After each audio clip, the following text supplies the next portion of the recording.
Well, it seems that we need to talk about some things because we have a move taking us outside of the weekly expected move, even taking you outside of the daily expected move, and is a crash on the table. Well, we have seen a good confirmation with the price action and all your moving averages. You have seen a good confirmation with the MACD, and you have seen a good confirmation with the RSI. And this is what we put out there and said, hey, let's be careful if we do see this, but understand that this area could form some kind of trap. And what other thing would be pointing towards a trap that you may want to watch till the end of the video?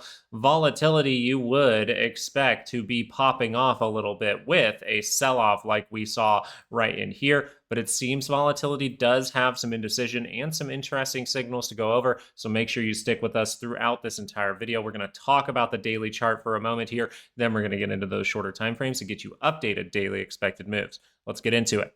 So first of all, I feel like it's important to talk about the daily chart. And when you do see these days like this, right, we have seen somewhat of a confirmation. I just want to remind you that these times where we do see these confirmations, notice that we confirm down, we confirm the first divergence point, but remember that it's important to watch what's going on in this area. In this area, we can go over it maybe this weekend, but we did have a 2-hour divergence right here to see that 2-hour big bounce that rolls, right? We've talked about a bounce that rolls. This was a good scenario for that. Then we talked about the 2-hour divergence here, right? Everyone thinking we're crashing on this bar, this bar, this bar, this bar. Everyone's saying crash on those bars. Even this bar right here, people were just recently saying crash, and we were saying what? Look for that upside move.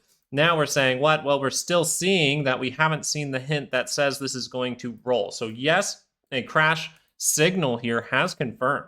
You have divergence all across this MACD. It is really close to the center line. If you took the full technical analysis course, now you know how we really treat the MACD in this area.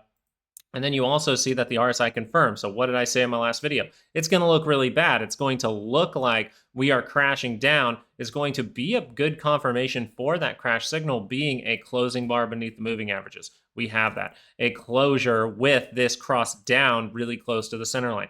We have that. And it's confirmed the divergence in the near price action and all the way across. We have held it the entire time. It's not a good look. And then we also see what? We held the divergence here on the RSI and the near price action and extended across. Is this a risky crash signal? Yes, it is. But what I was overall suggesting was watch that 2-hour for the hint if this is going to really rotate down.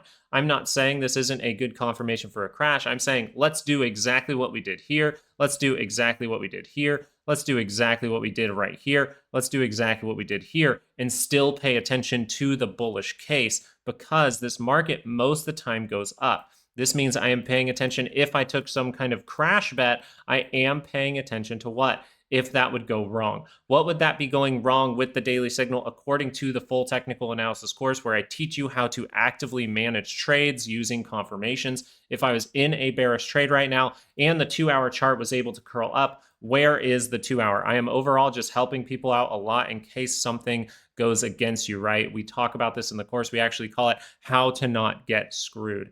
The 2-hour is still by that center line. So even though the daily has crossed down, if you randomly see the 2-hour cross up, that would be a good time to manage that trade. That is just how I like to do things. That's what I do with my trades. I like to actively manage trades, sometimes use stops. I just want to put that out there. Now, why would I be risky of that? Well, because it could be a false flag. This could be a false confirmation. We have one extended move up. We have made the new high. We could be building the structure we've talked about for a while in here in order to get down by that center line for the 2-hour pullback to curl up into positive territory. We were prepared for this over the weekend. We were prepared to come down to what? Even a little bit lower. We were prepared to come all the way down to that 680 level, just a little bit lower. So that's what I really wanted to put out in the beginning of this video. I really wanted to put out there that you do have a crash signal that has confirmed on the daily chart, but you most likely will need to see the 2-hour prove that with some kind of roll. You most likely will need the 2-hour to cause one more trap that causes the roll if you think the crash narrative is there. The other thing that we're going to get into at the end of this video is volatility. Volatility has some very strange behavior if you think this is a crash. You see little to no movement from volatility. This was a pretty dramatic down day after reaching a high. Most of the time you would see things as very bearish, and a lot of the, Twitter community or X communities or whatever, they would start saying very bearish things. I'm not seeing volatility pop off, though, is what I'm overall getting at. So we'll get into that towards the end of this video. Let's get into what could happen as far as where we're at right now and the percentages going on. As of right now, you are outside of your weekly expected move. That means what on Friday? You have a 68% chance just to do that by the end of the day on Friday. I wanted to point that out to you. That doesn't mean that this has to be over. This means we could go into another 30-minute roll. And so we're going to talk about the 30-minute chart as we look into the daily expected moves. So as of right now, we're dipping down, right? Good buyers dipping down in this area. So if we're going to keep heading down, then we're going to see the 30-minute keep rolling or create divergences and things like that, and they're going to fail. But if we're going to create what we were actually pointing towards, what we are leaning towards, if we came down into these areas, you might have heard me say in my last video, even if we come all the way down to 680 to 682 and recreate some kind of divergence, that would be a good sign that we are going to turn around. So what am I looking for in this area if we are getting a false flag from the daily chart? If the 2-hour is still going to curl up in positive territory in the next couple of trading sessions, and we're going to see this high tested and possibly even go make a new one, I would need to see the hints from the 30-minute. The 30-minute chart coming down, nice and negative as of right now. What are we looking for from the 30-minute in this area? We will be looking for a higher low, right? We come up to that daily move, then we come down, and then we curl back up, right? That would cause us to get up by this center line and curl into positive territory, or we are looking for some kind of divergence, right? The divergence that we would be looking for is a reaction to potentially these type of areas, and we see another drop down to potentially fill this gap around that 680, and then we curl to the upside. That means we could see a little bit more selling. That means we would see one more roll down, but create some kind of divergence point that then gets you closer to going positive. And hopefully we are able to see that on the RSI at the same time. So I would be paying attention to both of these scenarios. Do you know how we continue to be bearish? Well, a lot of people would play this role actually right here. So a lot of people right now would say, I'm going to take my profit. And me being me, I like to take profit if we go pretty far outside of the weekly expected move if I was bearish. And I would take profit at that point. I wasn't shorting this move, just so we are clear. I think this is a pullback. But if I was going to short this, I would still be waiting for that 68% chance bounce. And then I would look for the roll as we retest that 5-day. And if we curl to the downside, you would say, hey, if this comes down to here and doesn't create the divergence, then you're falling through down to lower levels and most likely going to a different daily expected move. But if you create the divergence point, that's the important part. If you create the divergence point, that is when you want to be trading like water. You see a confirmation. I do not want to be bearish if I see a bullish contrarian signal to the upside that suggests that the 2-hour is going to curl up. And if the 2-hour curls up, what happens?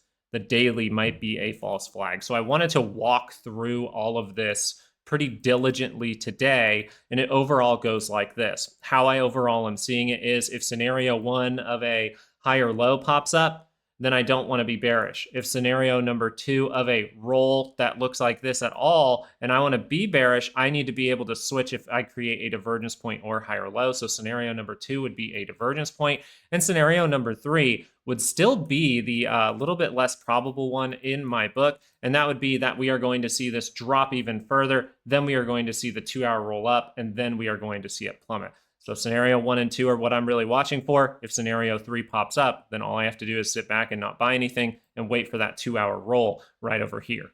And I think I didn't even read off those daily expected moves, so I'll do that before I get into the Qs here. 686.86 to the upside for the SPY, 676.98 to the downside for the SPY. I actually wanted to make a point about this, so I'm going to switch over to the Qs and do it there after reading those off. I'm going to make sure to read those off for you.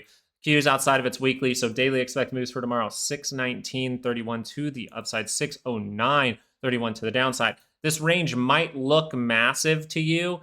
It's not, and this is what I think is fishy about this overall move. This is not causing volatility to go up. You are not seeing implied volatility to go up right now, which is very interesting. A lot of the time when you see that random sell-off that people are looking for and you start to see confirmations, you start to see people get very excited about a crash, every single time we have seen implied volatility increase dramatically. We do not see that at this point. And usually when we do see that drop dramatically, you'll get some kind of little bounce like this in the morning and you just tank down if it's really that bearish. We did not see, I want to be very clear, implied volatility did increase. But just a couple of weeks ago, we were going through this. or when was this? This was, yeah, a couple weeks ago. We were going through all of this. When this was going on, I saw percentages like the Qs have a daily implied volatility of 23%, of 21%. The SPY has 19%. The Qs right now have about a 15% implied volatility going into Friday. That's not that big. The SPY, I believe, has like an 11.5 or 12% for their daily expected moves for Friday. So if there is a crash here, people aren't prepared for it again. I'm just saying that people are not really putting that volatility out there. We're not seeing big bets in both directions. And I don't think we're seeing too many big bets to the downside just yet. I think if you could see one more roll, you might see those, honestly. But I just wanted to point that out. That is something fishy, and we're going to go over volatility in a moment. You are outside of your weekly expected move, so we don't need to go into those other time frames for a moment here. Let's focus on the 30-minute. The 30-minute is the most important one. If the 30-minute, you can see this MACD, it's way down there, right? So if you want to turn around, what's got to happen? Well, a lot of the time, you're going to need somewhat of a divergence, right? We see points where we're not even making divergences. Maybe they're on the RSI, but not the MACD at the same time, and we get a big bounce, right? It's kind of hard to see on the screen, but I just want to stick with the price action for now. But you see this RSI divergence. We don't see that right now. So we might have to create that, which means we can spend a couple of days down here, right? Which is perfectly fine. So we could see that reaction up. We could see that roll. And if this rolls and we don't see that turn around, no divergences there, you just hold on to that sucker because it's going to go down to lower levels, potentially even down to the lower expected move next week, which we'll give you on Sunday. But for this right here, we see what? If that would create the higher low, then we're back to the races. Why? The 2 hour is right at the center line. The 2 hour is right at the center line. So on the 30-minute, we're looking for the hints of a higher low, right? Something like this, or even a burst through to take back that 5. That would be insane. And the reason that's possible, we're going to go over volatility in a moment. But you also want to be prepared for that to roll again, maybe have a little management for the trade, see if that comes down to these levels. Maybe even someone takes a roll play here. Someone takes a bearish trade. That makes total sense here, goes down to that lower level. But if you have that bearish trade and this confirms a divergence right here, be very, very cautious because that is suggesting that the 2 hour can curl up. And if the 2 hours by that center line, that means it's positive and has a good shot to go test that high, go make a new one. And if that's happening, then this daily signal here that confirmed just yesterday will be going wrong. So what are we talking about? We're talking about a big time frame confirmation that could go wrong, and that's all we're looking at. And our weekly expected moves, our 68% zones are suggesting we need to watch out for some kind of move to the upside going on into Friday. Now, I say that, but I don't want you to forget what confirmations we have right now. The confirmations we have right now are bearish. We have not seen this thing turn back up. If we had seen some kind of signal that suggests that this was going to turn back up, then I would be in calls for 700, right? I'm not. So if I'm not in calls for 700, then am I bullish? If I'm not risking money, am I really thinking that the market will go in a certain direction? No, I'm sitting and waiting for my good trade setup. That's overall what I'm doing, being a little bit patient because I am seeing some fishy things from volatility. Volatility on the daily scale, right? This is horrible. You would expect the daily to be curling up into positive territory right here, would you not? You would expect this to be able to curl up on this MACD, and you would not expect to see kind of an indecision bar, right? If we zoom in on this bar, pretty equal overall. It's kind of a little bit of just indecision. It doesn't look like we saw a big dramatic down day in the market where you see a big green bar that comes up and closes like that, way up at these levels, where you see that 10% up day for volatility. We didn't see it, right? And that's surprising to me when the SPY bar looks like this. Like, that's surprising to me. So what you got to do is you got to look at that 2 hour chart. You got to go, okay, this is still by the center line. This is still a potential failure. And overall, we're seeing what? It looks pretty darn flaggy to me. It does not look dramatic yet. It can get dramatic. That's why I'm not necessarily in calls yet, right? These are bearish looks. The 2 hour is going into positive territory. I don't want to be in calls yet. The 30-minute just curled up again into positive territory. So if I was in calls, I would be managing that and waiting for a reaction on Friday to see if I can find that opportunity. Why would I be watching Friday morning? Well, because we did make these highs and now we have lows from the overall MACD. So in the near price action, yeah, you showed the lower high, right? High, lower high again. but it technically made a new one. So we want to watch for what? We need to watch for a reversal signal. The crazy thing is, going into Friday, we're holding a reversal signal, but it is not confirmed. So you do see divergence on your MACD for the 30-minute chart for volatility. You do see that on the RSI. I just think that is fishy due to the selling that we saw on Wednesday. We did not see, look, the last 30 minutes of the day. I think you could go over here. The last 30 minutes of the day, we tapped up high. We tagged the low of the day. Volatility on the last 30 minutes of the day is right here. We went down.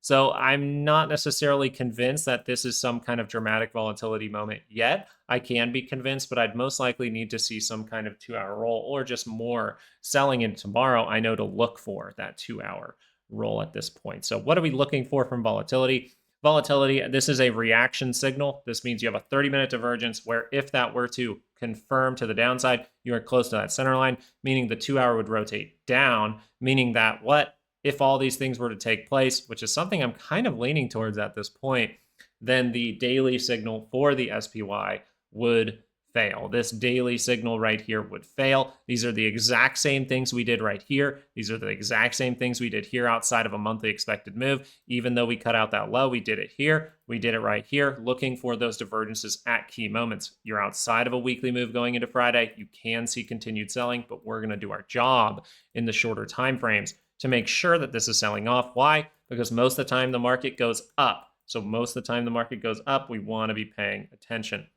Thank you guys so much for watching this video. I know you guys are going into 2026 with that whole new mindset, and something I like to do at the end of the year is I go back and I actually really look at some things that I could get a little bit better at. And this is just something that I like to do every single year, but I also go look at things that I did right. Right. I think it's important to say, hey, I want to capitalize and make sure to minimize actually my weaknesses. But at the same time, paying attention to what you did right and trying to just do more of that is a very, very good thing. So if you had some moments where maybe you're outside of weekly moves, maybe you had divergence, but you didn't necessarily trust it, that course is down there in the description. We like to leave it up in January for people who are hungry to learn, hungry for a great year in 2026. It can start with just that little $100 course that really convinces you to trust these weekly expected moves, to trust your daily moves, to trust your monthly moves, and then look for those skills around those areas. So exactly what we are doing right here is exactly what you'll learn more and more about in that course down in the description. And half of that game is trusting what you're seeing in front of you and being very patient. So make sure to get that while it is only $100. It is 90% off. If you want to go into 2026 with some good knowledge in there, some potential to actually get better at these things, to really understand these moving averages and things like that, man, that course is down there for just $100. So I really, really enjoy that you guys are thinking this channel is super helpful. And I think that's awesome. I just hope to be even more helpful in 2026. So I hope if you have some time to learn, you go give it a shot. All right. Thank you guys so much for watching this video. Have a great, great rest of your day, and peace out.